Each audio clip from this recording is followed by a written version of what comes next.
आपका हमारे YouTube channel study point में आज बीपीएससी के प्रीवियस ईयर क्वेश्चंस को देखेंगे। पहला चैप्टर भारतीय इतिहास से, प्राचीन भारत का इतिहास। क्वेश्चन नंबर 1, भारत में पशुपालन एवं कृषि के प्राचीनतम साक्ष्य प्राप्त हुए हैं। आंसर हो जाएगा डी, मेहरगढ़ से। उपमहाद्वीप में पशुपालन एवं कृषि का प्रारंभिक स्थल मेहरगढ़ को माना जाता है, जो 7000 से 5500 ईसा पूर्व के मध्य मानव बसाव का क्षेत्र था। कुछ मानव मेहरगढ़ में पशुपालन का काल 8500 ईसा पूर्व मानते हैं। नवीनतम खोजों के आधार पर भारतीय उपमहाद्वीप में प्राचीनतम कृषि साक्ष्य वाला स्थल उत्तर प्रदेश के संत कबीर नगर जिले में स्थित लहुरा देव है। यहाँ से 7000 ईसा पूर्व से 9000 ईसा पूर्व के मध्य मानव के बसने तथा निश्चित तौर पर 6400 ईसा पूर्व के चावल के साक्ष्य प्राप्त हुए हैं। उल्लेखनीय है कि इस नवीनतम खोज के पूर्व भारतीय उपमहाद्वीप का प्राचीनतम कृषि साक्ष्य वाला स्थल मेहरगढ़ पाकिस्तान के बलूचिस्तान में स्थित, यहाँ से 7000 से 5500 ईसा पूर्व के गेहूं के साक्ष्य मिले हैं। इसके साथ ही चावल के साक्ष्य वाला स्थल कोल्डिहवा प्रयागराज जिले में बेलन नदी के तट पर स्थित, यहाँ से 6500 ईसा पूर्व के चावल की भूसी के साक्ष्य मिले हैं माना जाता है। दूसरा क्वेश्चन, निम्नलिखित में से किसको कैल्कोलिथिक युग भी कहा जाता है? आंसर सी, ताम्रपाषाण युग।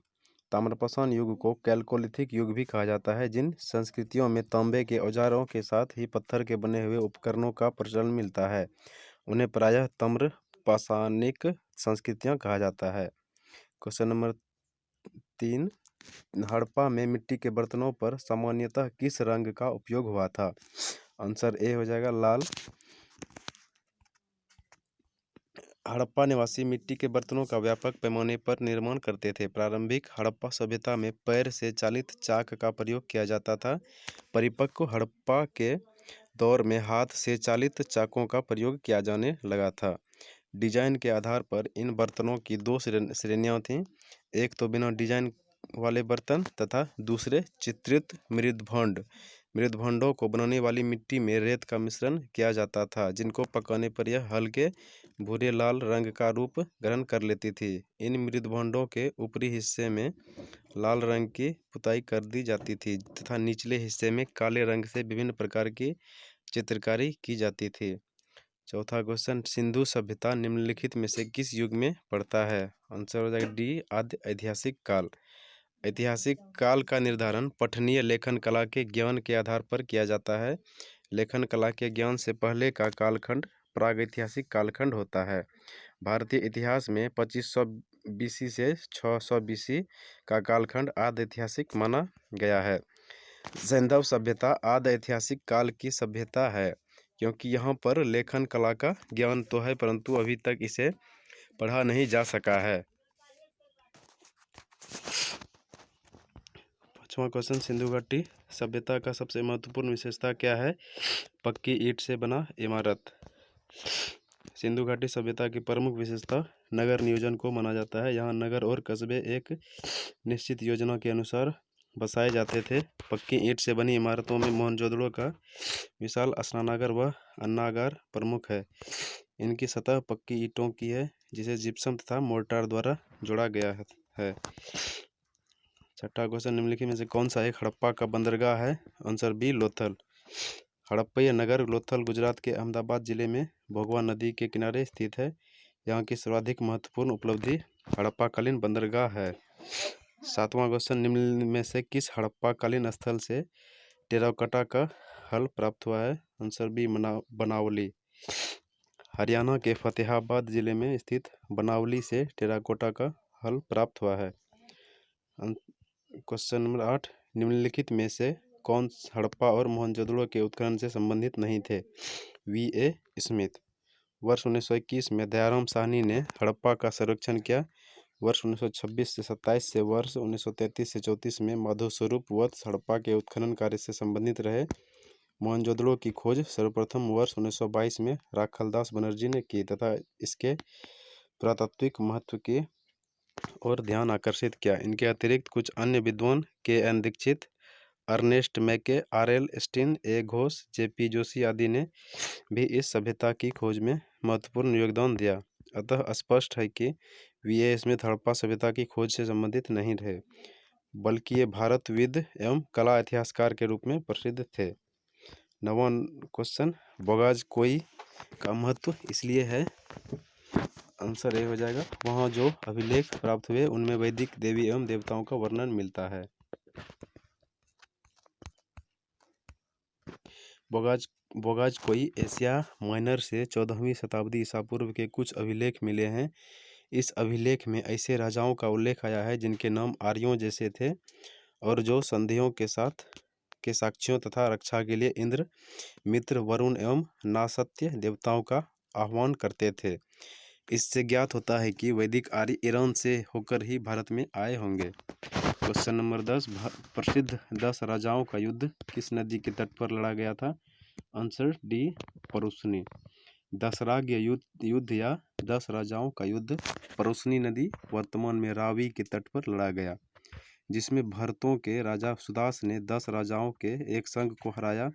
इस संघ में आर्यों के प्रमुख जन अनु, दूह, यदु, पुरु, तुर्वसु तथा 5 लघु जनजातियों का समूह सम्मिलित था, जिसके पुरोहित विश्वामित्र थे। क्वेश्चन नंबर 11, ऋग्वेद का कौन सा मंडल पूर्णतः सोम को समर्पित है? आंसर सी, 9वां मंडल। ऋग्वेद में कुल 10 मंडल हैं एवं 9वां मंडल के सभी 114 मंत्र सोम को समर्पित है। सोम आर्यों का मुख्य पेय था, जिसे मुजवंत पर्वत से प्राप्त किया जाता था। ऋग्वेद के 10वें मंडल में चारों वर्णों की उत्पत्ति का उल्लेख है। क्वेश्चन नंबर 12, ऋग्वेद संहिता का 9वां मंडल पूर्णतः किसको समर्पित है? आंसर डी, सोम और इस पेय पर नामांकित देवता। क्वेश्चन नंबर 13, गायत्री मंत्र किस पुस्तक में मिलता है? आंसर सी, ऋग्वेद। गायत्री मंत्र ऋग्वेद में उल्लिखित है। इसके रचनाकार विश्वामित्र हैं। यह मंत्र ऋग्वेद के 3 मंडल में वर्णित है। क्वेश्चन नंबर 14, महावीर स्वामी का जन्म कहाँ हुआ था? Answer A, Kundagram. महावीर स्वामी का जन्म कुंडग्राम या कुंडलपुर में वैशाली के निकट लगभग 599 ईसा पूर्व में हुआ था। उनकी माता त्रिशला वैशाली के लिच्छवी गणराज्य के प्रमुख चेटक की बहन थी तथा पिता सिद्धार्थ ज्ञात्रिक क्षत्रियों के संघ के प्रधान थे। उनके बड़े भाई नंदीवर्धन थे। कुछ प्राचीन संस्करण की एनसीईआरटी पुस्तकों में महावीर स्वामी का जन्म 540 ईसा पूर्व उद्धृत है। इसी आधार पर अनेक अन्य प्रकाशकों ने भी यही जन्म तिथि अपने पुस्तकों में अंकित कर दिया, जिससे भ्रम की स्थिति उत्पन्न हुई है।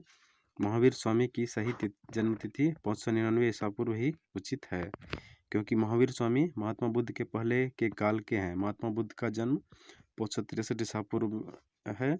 एनसीईआरटी के नवीन संस्करणों में भी अब महावीर स्वामी का जन्म 599 ईसा पूर्व प्रकाशित हो चुका है। 15वां क्वेश्चन, महावीर जैन की मृत्यु निम्नलिखित में से किस नगर में हुई? Answer C, Pawapuri. महावीर स्वामी का जन्म 599 ईसा पूर्व में वैशाली के निकट कुंडग्राम में हुआ था। उनके पिता सिद्धार्थ ज्ञात्रिक क्षत्रियों के संघ के प्रधान थे, जो वज्जी संघ का एक प्रमुख सदस्य था। 527 ईसा पूर्व के लगभग 72 वर्ष की आयु में राजगृह के समीप स्थित पावापुरी नामक स्थान में उन्होंने शरीर त्याग दिया। क्वेश्चन नंबर 16, भगवान महावीर का प्रथम शिष्य था? आंसर ए, जामाली। भगवान महावीर का जन्म क्षत्रिय वंश में सिद्धार्थ के यहाँ 599 ईसा पूर्व में हुआ था। उनकी पत्नी का नाम यशोदा था। उनसे प्रियदर्शना नामक एक पुत्र उत्पन्न हुई। उस पुत्री का विवाह जामाली नाम के क्षत्रिय से हुआ था, जो बाद में महावीर स्वामी का अनुयायी बन गया। यह उनका प्रथम शिष्य था। जामाली ने बाद में महावीर का विरोध किया और बहुरतवाद नामक नए संप्रदाय की शुरुआत की। 11 अन्य प्रधान शिष्य, जिन्हें गंधर कहा जाता है, निम्न प्रकार थे। इंद्रभूति, अग्निभूति, वायुभूति तीनों भाई थे। आर्य, व्यक्त, सुधर्मन, मंडिक पुत्र, मौर्यपुत्र, अकंपित, अचल, मैत्रेय तथा प्रभास। 17वां नंबर क्वेश्चन, निम्नलिखित में से कौन सबसे पूर्वकालिक जैन ग्रंथ कहलाता है? आंसर सी, 14 पूर्व।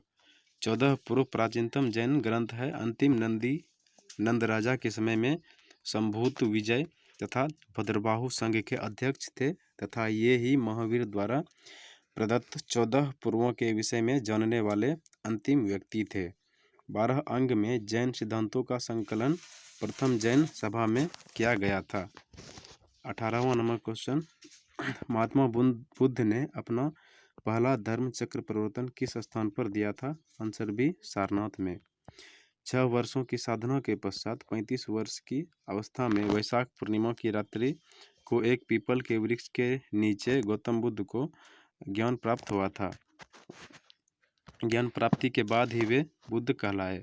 ज्ञान प्राप्ति के पश्चात गौतम बुद्ध ने अपने मत का प्रचार प्रारंभ किया। उरुबेला से वे सबसे पहले ऋषिपत्तनम, वर्तमान में सारनाथ आए। यहाँ उन्होंने 5 ब्राह्मण सन्यासियों को पहला उपदेश दिया। इस प्रथम उपदेश को धर्म चक्र प्रवर्तन कहा जाता है। यह उपदेश दुखद, सुखद, दुख के कारणों, दुख का अंत, उनके समाधान से संबंधित था। इसे 4 आर्य सत्य भी कहा जाता है। 19वां क्वेश्चन, महात्मा बुद्ध का महापरिनिर्वाण कहाँ हुआ? आंसर सी, कुशीनगर में। महात्मा बुद्ध ने अपना पहला उपदेश सारनाथ में दिया। उसके पश्चात वे बौद्ध धर्म के प्रचार के लिए कपिलवस्तु, राजगिरी, वैशाली तथा कौशल राज्य गए। सबसे अधिक बौद्ध धर्म का प्रचार कौशल राज्य में हुआ। कौशल नरेश प्रसेनजीत ने भी अपने परिवार के साथ बुद्ध की शिष्यता ग्रहण की थी। अपना प्रचार करते हुए वे मल्लों की राजधानी पावा पहुंचे। वहां वे चुंद नामक लुहार की अमर वाटिका में ठहरे। उसने बुद्ध को शुक्रमदव खाने को दिया। उससे उन्हें रक्तातिसार हो गया और भयानक पीड़ा उत्पन्न हुई। इस वेदना के बाद भी वे कुशीनारा यानी कुशीनगर मल्ल गणराज्य की राजधानी पहुंचे। यहीं 483 ईसा पूर्व में 80 वर्ष की अवस्था में इन्होंने शरीर त्याग दिया। बौद्ध ग्रंथों में इसे महापरिनिर्वाण कहा गया है। 20वां क्वेश्चन, त्रिपिटक किसकी धार्मिक पुस्तक है? आंसर डी, बौद्ध। त्रिपिटक बौद्ध धर्म ग्रंथों में सर्वाधिक महत्वपूर्ण है। बुद्ध की मृत्यु के बाद उनकी शिक्षाओं को संकलित कर 3 भागों में बांटा गया। इन्हीं को त्रिपिटक कहते हैं। ये हैं, पहला विनय पिटक, संघ संबंधी नियम तथा आचार की शिक्षाएं। दूसरा सुत्त पिटक, महात्मा बुद्ध के वचन तथा तीसरा अभिधम्म पिटक, दार्शनिक सिद्धांत। 21वां क्वेश्चन, निम्नलिखित में से कौन सी बात बौद्ध धर्म तथा जैन धर्म में समान नहीं है? आंसर सी, आत्मदमन। गौतम बुद्ध ने मध्यम वर्ग का उपदेश दिया। वे मोक्ष के लिए कठोर साधना एवं काया क्लेश में विश्वास नहीं करते थे। इसके विपरीत महावीर स्वामी ने मोक्ष प्राप्ति के लिए घोर तपस्या तथा शरीर त्याग को आवश्यक बताया। 22वां क्वेश्चन, बोध गया में बोधि वृक्ष अपने वंश की इस पीढ़ी का है? आंसर सी, पंचम। महाबोधि मंदिर स्थित वर्तमान बोधि वृक्ष वह नहीं है जिसके नीचे बैठकर महात्मा बुद्ध ने ज्ञान प्राप्त किया था। वेन्त्सांग के अनुसार उस मूल वृक्ष को 7वीं शताब्दी में सम्राट शशांक ने नष्ट कर दिया था। इसके बाद इस स्थान पर दो और वृक्ष रोपित हुए और नष्ट हुए। वर्तमान वृक्ष जिसे हम देख रहे हैं वह 5वीं पीढ़ी का वृक्ष है, जिसे अलेक्जेंडर कनिंघम ने लगाया था। यह वृक्ष पूरी तरह संरक्षित है और केवल इससे गिरी हुई पत्तियों को ही छूने एवं उठाने का अधिकार है। एवं अन्य तथ्य के अनुसार यह वृक्ष क्रमशः 2 बार सम्राट अशोक, 1 बार पुष्यमित्र शुंग, 1 बार पूर्ववर्मा तथा अंत में कनिंघम द्वारा लगवाया गया था। अतः यह 6ठी पीढ़ी का वृक्ष है। बिहार सरकार के पर्यटन विभाग की वेबसाइट पर इसे 5वीं पीढ़ी का बताया गया है। तथ्यों में विवाद होने के कारण बिहार लोक सेवा आयोग ने इस प्रश्न को मूल्यांकन से बाहर कर दिया था। 23 नंबर क्वेश्चन, बराबर की गुफाओं का उपयोग किसने आश्रय गृह रूप में किया? आंसर ए, आजीविकों ने। मौर्य युग में पर्वत गुफाओं को काटकर निवास स्थान बनाने की कला का पूर्ण विकास हुआ। अशोक तथा उसके पौत्र दशरथ के समय में बराबर तथा नागार्जुनी पहाड़ियों को काटकर आजीविकों के लिए आवास बनाए गए थे। अशोक के समय बराबर की पहाड़ी की गुफाओं में सुदामा की गुफा तथा कर्ण चौपर नामक गुफा सर्वप्रसिद्ध है। 24वां क्वेश्चन, आजीवक संप्रदाय के संस्थापक थे? Answer C, Makkhali Gosal. मक्खली गोसाल प्रारंभ में महावीर के शिष्य थे, किंतु बाद में मतभेद के चलते इन्होंने महावीर की शिष्यता त्याग कर आजीवक नामक स्वतंत्र संप्रदाय की स्थापना की। इनका मत नियतिवाद कहा जाता है, जिसके अनुसार संसार की प्रत्येक वस्तु भाग्य द्वारा पूर्व नियंत्रित एवं संचालित होती है। 25वां क्वेश्चन, पाटलिपुत्र के संस्थापक थे? आंसर है उदयन। पाटलिपुत्र की स्थापना अजातशत्रु के उत्तराधिकारी उदयन ने गंगा और सोन नदी के संगम पर एक किला बनाकर की थी। इसने मगध साम्राज्य की राजधानी राजगृह में पाटलिपुत्र स्थानांतरित की। यह नगर शिशुनाग वंश, नंद वंश और मौर्य वंश की भी राजधानी रही।